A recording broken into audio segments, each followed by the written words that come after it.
Hey everyone, it's Megan Wise with Portfolio Profits Podcast, and I'm here with Peter Stewart. He is the Indianapolis area expert guru on all things investing, from newbies all the way to the experience level and into development. So I'm really excited to have him here to share his knowledge. You might have remembered him from our first podcast talking about the 10% rental cap. It was so well received, we figured we'd just keep talking because the expert knowledge that he has really needs to go out to our friends and family here in the city. Don't you think, Peter? Absolutely. Yeah. We have knowledge, we want to share it and Yeah. let everyone benefit from, all the hard work we put in over the years. Yeah, and I think I'm a little selfish because I would also like to learn a little bit, and I know that your level and expertise of the investment savviness due to your 17 years of selling here, right, is just so broad. And I think when we were talking earlier today about how we analyze an investment, I wanted to just kind of jump right in and talk about baseline. What are you seeing in the investment world? And then what would you like to see in the education piece moving forward? Great question. First of all, thanks so much for having me. Great to see you again, as always. Yes, thank you. So what am I seeing? Yeah. Well, kind of backtracking a bit over the last 6 to 7 years, I've noticed basically a trend line upwards in the amount of interest in outside investors, meaning non-local investors into our market. Yep. I think that's primarily driven, several factors, but number one, as a lot of other markets in this country get too expensive to invest in, at least for the average investor. And when prices go up too much, that decreases the amount of strategies that can be done in those markets. That's California, fair. For example, you can't buy a long-term rental property that's going to cash flow these days. It's going to be negative by thousands of dollars most likely, when an entry-level property costs $1 million and maybe is only renting for $3,500 a month. So a lot of the coastal markets, a lot of people are shifting inwards. They have money, particularly equity in their properties as the values have risen. It no longer makes sense to invest locally, so they're looking for other domestic places where they're comfortable. They don't necessarily want to go overseas these days. Possible, but keeping it domestic. So they're focusing on the Midwest, and then when you have that conversation, Indianapolis ends up at the top of the list most of the time for a variety of reasons. So a lot of investors have been coming to our market, and it's just year over year, more and more and more and more. I do feel like I feel it, but you live it every single day, right? And as I became an experienced investor in the last couple of years, I feel it too. But you have sensed increase every year of the interest and buyers and money coming here in Indianapolis, right? Oh yeah, I've never had a year, even with COVID. In fact, that accelerated things because people had time. The markets shot up. So again, equity was at an all-time high. And we've recovered way past the recovery point of the 2008 crash. They have a lot of equity. They had a lot of time as well, so they were looking for side hustles and looking for ways to deploy that equity. And looking for the financial freedom and all the reasons why people invest. And so it's only been increasing every single year. And this year, I know you're well aware, Zillow predicted our market was going to be the number 2 hottest housing market of the year. So far, I think we're on track. I haven't really looked into the data to make sure that's the case, but at least from my personal experience day to day, I couldn't be busier and with investors. And real quickly, just to give the audience, you sold how many units last year? 111 last year. Units in Indianapolis. So when an average realtor sells 3 a year and you're doing over 100 consistently year over year, that's because of your efficiency at such a high level and your expertise. People are coming to you and you're able to get it down to a science because you have so much experience. So people come to you, pay for your experience, and you do how many calls a day of discovery, of investors calling you, wanting to learn about our market? It varies day to day, of course, but I keep it at 8 just because I can't be on the phone all day. It's enough. But usually 4 to 6 is a normal day. Today was a lighter day. I've got 3 after. Amazing, our time. That's amazing. So, 6 to 8 calls a day consistently shows that people understand how precious our Midwest market is. And what do you think our competition is? Is it St. Louis? Is it Louisville? Where do you think it is? So definitely it's Midwest typically. Midwest. Ohio is, I'd say, our number 1 competitor. Dayton, Cincinnati, those, because it's the Midwest, obviously geographically very close, very similar. When I go drive into those states, I feel like I'm still in Indiana. Louisville, Lexington, into Kansas. Not so much in Illinois these days. I think that the tax situation there is not great. And a little bit into Tennessee as well. Memphis, some into Alabama. Not too far south, it starts getting expensive, or the economic conditions in some of those states aren't the greatest either. So yeah, it's usually Ohio, Kentucky, Indiana are the main ones in the conversation. And you have investments in California, in Tennessee, in Florida, and in Indiana. Yes. And sold at a high level in California as well. So I mean, the broad knowledge of going from the West Coast to here is such an awesome like connection, because you were telling me about selling your California properties, right? And tell us a little bit about that history of that California property. So the one I have left, I've had several over the years, but I'm born and raised in Indianapolis, but I lived in Los Angeles for 12 years. That's where I started in real estate for the first 6 of my career, and that's where my first investment purchase was. Even before, I actually bought an investment property before I bought a primary residence. Oh, I love that. And it was a foreclosure, so a bank-owned property. Got it for $115,000. It was a townhome. I still have that property to this day. Sold everything else off, and I still have the original tenant as well. What? So a little That's tip cool. there. That is a testament to treating your tenants right. That's right. And not squeezing every dime that you can out of them. That's cool. I have raised the rent over the years, but I've been very, very conservative with it. Conservative, yes. I'm definitely under where market rent is. Yeah. But I also haven't had any turnover. And turnover is where typically you lose so expensive. Your profit. Yes, and people don't understand the turnover costs of finding a tenant, leasing, having months of holding costs and carrying costs. Vacancy, carrying costs, placement fees, the turnover, meaning the work you have to do to the property, paint touch-ups, repairs, anything like that. I mean, you can lose an entire year's profit or several years' profit sometimes in a turnover. Bad turnover. So, yeah, and there's a lot of ways to do the math to figure that out. $100, like if I had increased it by $100 and I lost that tenant, and if the rent's $1,500, it's going to take me 15 months to make up. Wow. But that's just 1 month vacancy. Right. That's not counting the tenant placement fee of a month, the holding costs from the mortgage and taxes and HOA. So if I try to raise the rent by $100 and I don't have a placement for several months, that costs me, it takes me years to make it up in that slightly higher rent. Yeah, that's fair. That's such a good point that no one really actually talks about that piece. They get so myopically focused on that dollar. I can get this much, I'm going to squeeze it out every time. Every year I'm going to raise, and it backfires on them. So I took a much more conservative approach, and it worked out very well. Again, same tenant, it's cash flowed fine, my return's good, but now it is time to sell that property. As I've had it for 14 years now.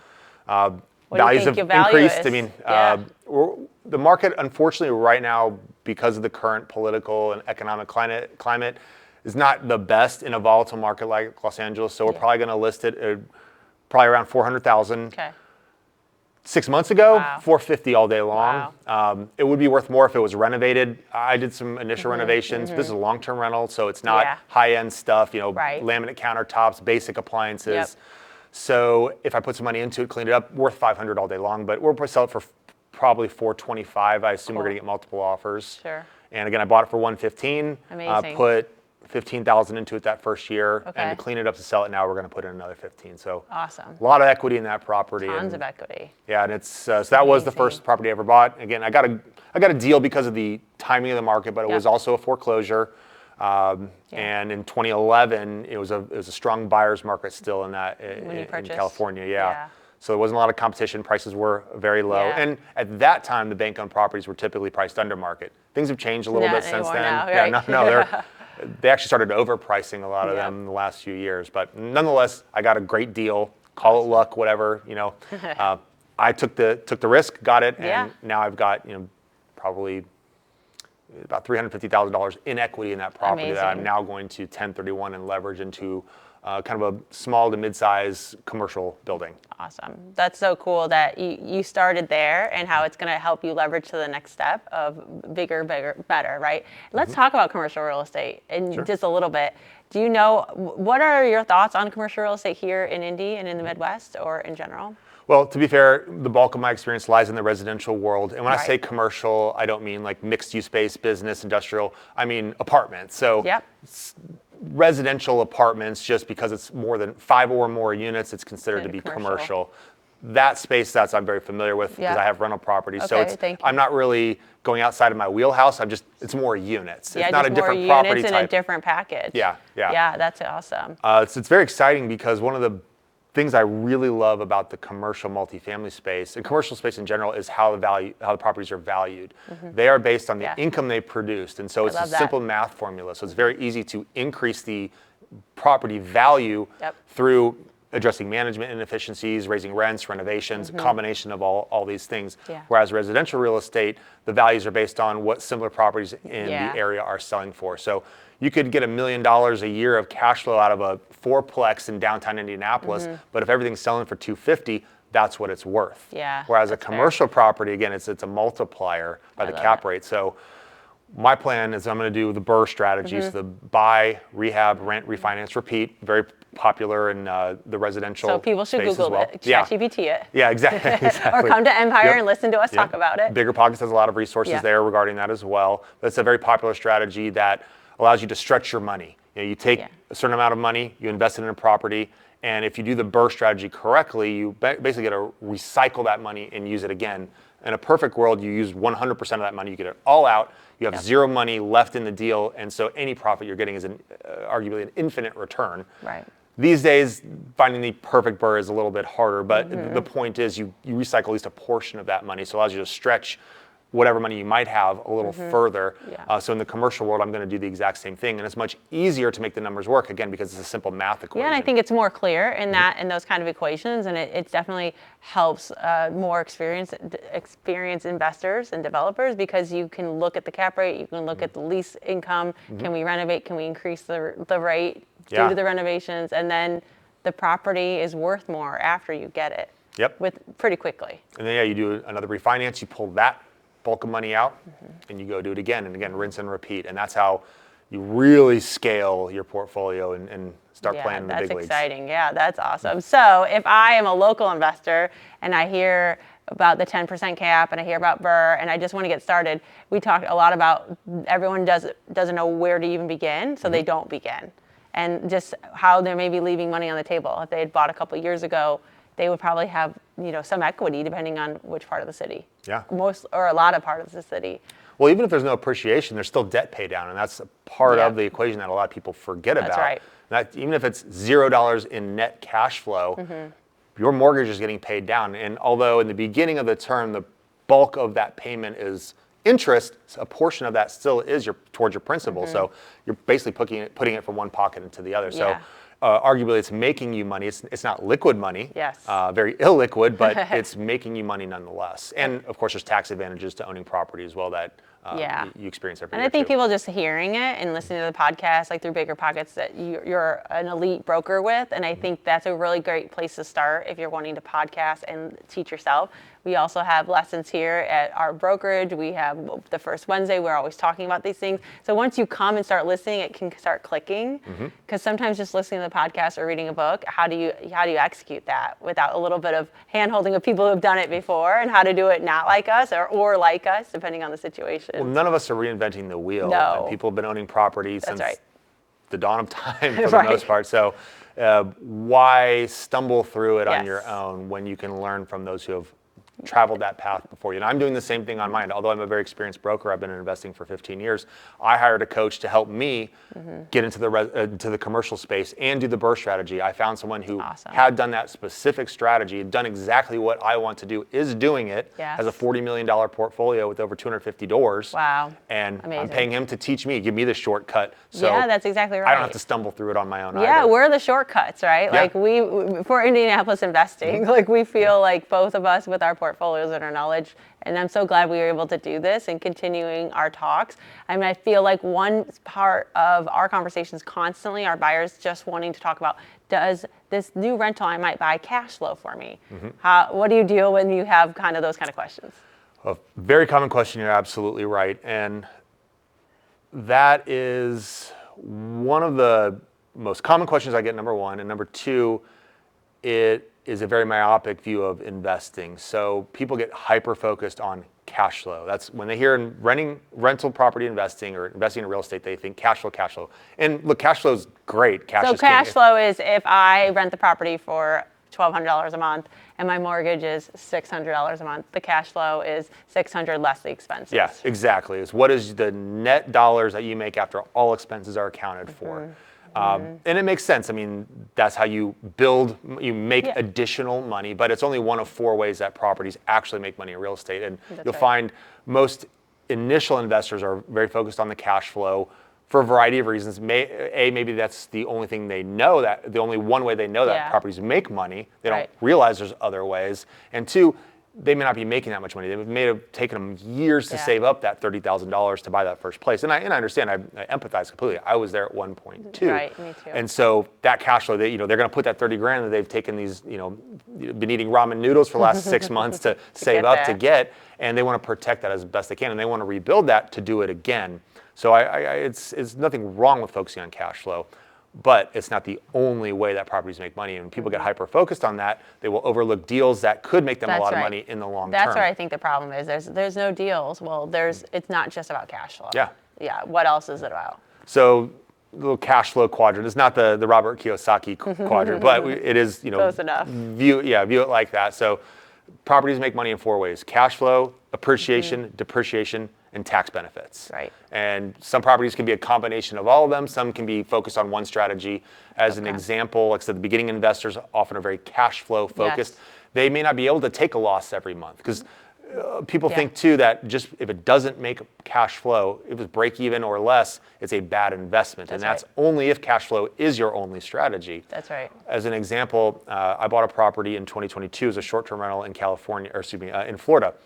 And that year, maybe about $6,000 in cash flow. I spent about $70,000 with down payment and renovating and things like that, getting it all set up and established. Not bad. I mean, $70K, $6K on the $70K is about an 8.5%, 9% cash on cash return. Decent. Yeah. It's decent.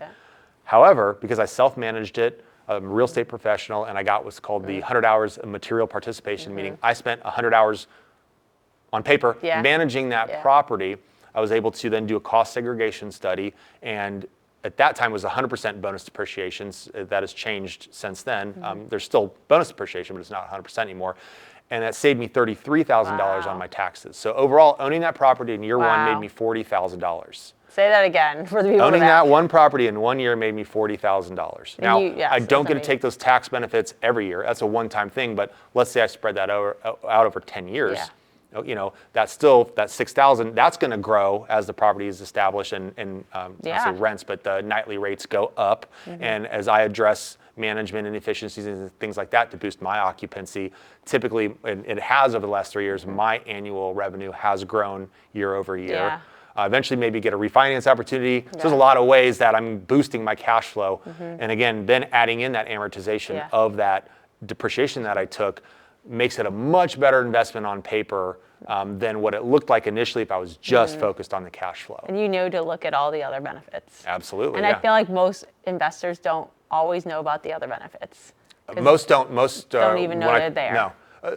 People have been in the business a long time who have a really good tax professional they rely on. Most of them know about that because I didn't learn about this through podcasts or books. It was the right tax professional. Right, the right people around you. Yeah, just like people want a professional, a highly experienced real estate agent. We're the pros in that space. Right. Rely on us to give you that knowledge. I rely on a pro for my taxes too. Trust your experts, right? Yes. You hire them for a reason. And they're not cheap, but money well spent. And yeah. that's the other problem. People want to be very cheap. They want to do TurboTax, save money. Spend the money on the right tax professional. It will pay for itself tenfold. True. That is so well said. And people do want to just go to the TurboTax because it's an easy button. Yeah. But there's tax strategies that TurboTax doesn't tell you about. You know, everyone knows. I mean, it's no secret our tax code has its problems and it's very convoluted. I mean, the book is this thick. There's like thousands of pages of tax code. It's very hard to understand it all. Yeah. And so, you need someone who knows as much as they can about it and can guide you properly. There's all sorts of loopholes. And I mean, I found my latest accountant in 2022. So at that point, I'd been in real estate for about 13 years. I've been through 3 accountants prior. Wow. And each time that accountant was recommended by another agent, one of the owners of the offices. Oh, this is the best person. They're tax pro, or a real estate they are a real estate focused tax professional. But none of them were actually just real estate. They were a tax professional that also did real estate. Whereas the last company I found, only real estate investors. That is the niche that they honed in on. So they know all the tricks of the trade and opened my eyes to a bunch of different things. Can I get their info so we can share it to everybody who may be interested at a high level? Yeah, that's great. It's a good point because people think I have a tax guy, I have a CPA, we're good. but you can't just assume that everybody knows their little niche within the topic, right? Well, and it's also specialization. Like I said, tax code is very broad. Just because you do normal tax returns for doctors or any regular W-2 employee doesn't mean, and maybe they own a property or two, doesn't mean you really understand the tax strategy on the real estate side of things. So that's why, again, it's a niche within the tax profession of working with real estate investors. Yes. And that's what I feel like, we are at Portfolio is that we all either are about it or are learning about it or our investors ourselves at a high level. And so we're always talking about it because it's just important to like teach ourselves, right? Yeah. And those around us.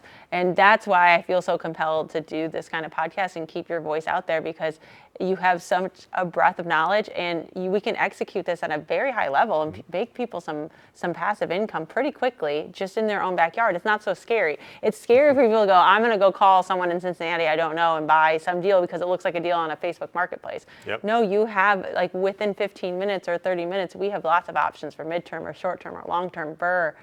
And what does all that mean? How does that look? It's not as scary. You'd be surprised, though, tell you that. How many people, so 80% of my business are investors, 98% of them are not local. Wow. The vast majority of people I work with do not live here. Kind of surprised me. I think a lot of people are missing out. They don't realize it. But yeah, there are absolutely tons of opportunities for local people here. In fact, they need to realize they have a major advantage over those who are unfamiliar with Indianapolis, because half the battle is just understanding our market, the blocks, knowing the streets, the opportunity zones. Yep. And you know where Lilly is, you know where the Colts Stadium is, you can you understand the area, right? Even if you don't have that hyper-local info, like my wife never ventures outside of about a 2-mile radius of our house in Carmel. Yeah, she's in the bubble. Don't blame her. She doesn't know anything about downtown Indianapolis, and it does vary street by street, block by block down there. So, but an agent like myself that's in those streets every day selling those properties does know that. So coming to an agent like myself or you who owns property down there, who sells down there too, we can give you that knowledge and help you and kind of alleviate those concerns, because we are the boots on the ground. We are, the knowledgeable professional. So even if you're unfamiliar with Indy, we are not. So lean into that. Use our knowledge to help your, help you invest a little more wisely. And I wish, part of my why is I wish I had this available to me when I was 27, teaching myself investing, not really knowing what I'm doing. And my very first one, I thought, I have to have my cash flow has to cash flow at least $400 or I'm not doing it. That was my very first one. So you spoke about me earlier as these baby investors and not a lot of experience, and that's okay, because that cash flow was important to me then. And it still is now, but it's not as important now that I understand all the benefits, especially after so many years realizing appreciation. The appreciation's been out of control. That is the biggest thing that I regret as well. Just like you, I was hyper-focused on cash flow. So when I bought that initial California property, at the time it was cash flowing just about $400 a month. And to me, that was just okay. Me too, yeah. That property, owning that property has made me hundreds of thousands of dollars.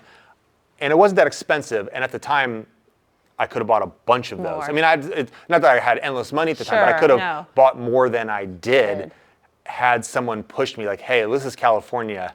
In a couple of years, these things are going to be worth double, triple, quadruple what they are now. I would have begged, borrowed, and stealed to buy as many of those as I can. And I did have a partner who did that. He knew what he was doing. He bought over 30 of those. Right? Yeah. Needless to say, he doesn't have to work anymore if he didn't want to. I mean, that's always the goal. But we love helping and sharing this knowledge. And I think that the lesson here is don't focus on cash flow only. Like the appreciation in Indianapolis and Hamilton County is amazing.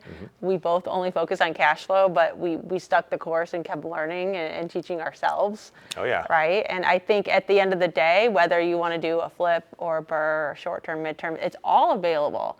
Tell me, finish up. I love the hearing from brokers and realtors. Like, I can't find the deals. If I hear that one more time, I don't know what I'll do. I have to call you and vent, I guess. So I hear that every day it's the worst. as well, just about from every person. It's a very limited thinking, because I can get on and show you a deal almost every day. Absolutely. So why would you not call me or you to talk about it? So these realtors are helping their friends or family with investments, but they're going on the MLS, or they're like, they don't understand it themselves, so they can't apply the other quadrants besides cash flow. So they only see cash flow. They don't understand the city, and it's just a disaster. And then nobody invests. Yes. Or they take 2 years to finally pull the trigger. and they don't get as good of a deal anymore. Right. Interest rates are higher, prices are up, or whatever it might be. Or the area's already started, like an up and coming area, 2 years can make a massive difference. Prices could double in 2 years. I've watched Irvington double in 5 years. Yeah, plenty of parts of the Near East Side, Bates Riverside, Crown Hill, the Highland vicinity, all those areas. Had you bought 2-3 years ago, you would have paid, a third less than what you paid today. Yeah. But the cash flow wasn't enough. And even in Class A, in Fishers, I remember 15 years ago, $130,000 2-stories, that are probably selling right now for $300,000. Yeah, so, my house value's doubled in the last 10 years in Carmel. I've done some improvements, but primarily through market appreciation, which is by being in a A-class, top-notch area. Now, cash flow, that's the other way to look at this. So if someone bought my house as a rental, it would have rented at the time, it would have rented for about $1,800. It would have probably been break even, maybe $100 a month cash flow. So on paper, your cash on cash return, abysmal.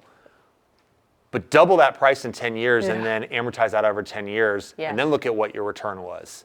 Amazing. Way better. Now, look, appreciation is not guaranteed, so you do have to keep that in mind. And markets can go the other way. It's really hard for me to keep that in mind, though, Peter. I know you need to keep reminding me. Well, that's the beauty of 18 years of selling. It's in Hamilton County. The appreciation has been out of control. When you have a growing market, when you've got amazing schools, very low crime, and a lot of amenities, trails, parks, things to do, the value's there, and it's going to kind of, it's not, again, guaranteed. It's about as close to guaranteed as to not go down than you can.